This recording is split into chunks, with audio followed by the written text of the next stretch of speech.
श्री अमरनाथ गुफा का रहस्य पौराणिक मान्यताओं के अनुसार अमरनाथ की गुफा ही वह स्थान है जहां भगवान शिव ने पार्वती को अमर होने के गुप्त रहस्य बतलाए थे।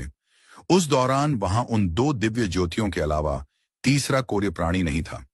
न महादेव का नंदी और न ही उनका नाग, न सिर पर गंगा और न ही गणपति कार्तिकेय। गुप्त स्थान की तलाश में महादेव ने अपने वाहन नंदी को सबसे पहले छोड़ा। नंदी जिस जगह पर छूटा उसे ही पहलगाम कहा जाने लगा। अमरनाथ यात्रा यहीं से शुरू होती है। यहां से थोड़ा आगे चलने पर शिवजी ने अपनी जटाओं से चंद्रमा को अलग कर दिया। जिस जगह ऐसा किया वह चंदनवाड़ी कहलाती है। इसके बाद गंगा जी को पंचतरणी में और कंठाभूषण सर्पों को शेषनाग पर छोड़ दिया। इस प्रकार इस पड़ाव का नाम शेषनाग पड़ा।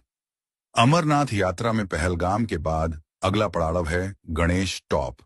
मान्यता है कि इसी स्थान पर महादेव ने पुत्र गणेश को छोड़ा। इस जगह को महागुणा का पर्वत भी कहते हैं।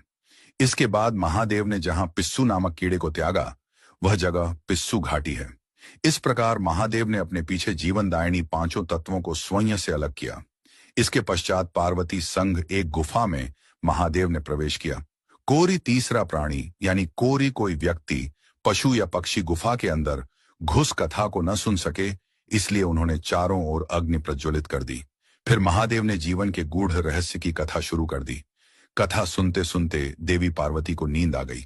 वह सो गई और महादेव को यह पता नहीं चला। वह सुनाते रहे। यह कथा इस समय दो सफेद कबूतर सुन रहे थे और बीच बीच में गूं गूं की आवाज निकाल रहे थे। महादेव को लगा कि पार्वती मुझे सुन रही हैं और बीच बीच में हुंकार भर रही हैं। चूंकि वैसे भी भोले अपने में मग्न थे तो सुनाने के अलावा ध्यान कबूतरों पर नहीं गया। दोनों कबूतर सुनते रहे। जब कथा समाप्त होने पर महादेव का ध्यान पार्वती पर गया तो उन्हें पता चला कि वे तो सो रही हैं। तो कथा सुन कौन रहा था? उनकी दृष्टि तब दो कबूतरों पर पड़ी तो महादेव को क्रोध आ गया। वहीं कबूतर का जोड़ा उनकी शरण में आ गया और बोला, भगवान, हमने आपसे अमर कथा सुनी है। यदि आप हमें मार देंगे तो यह कथा झूठी हो जाएगी। हमें पथ प्रदान करें। इस पर महादेव ने उन्हें वर दिया कि तुम सदैव इस स्थान पर शिव व पार्वती के प्रतीक चिन्ह में निवास करोगे। अंततः कबूतर का यह जोड़ा अमर हो गया और यह गुफा अमर कथा की साक्षी हो गई। इस तरह इस स्थान का नाम अमरनाथ पड़ा।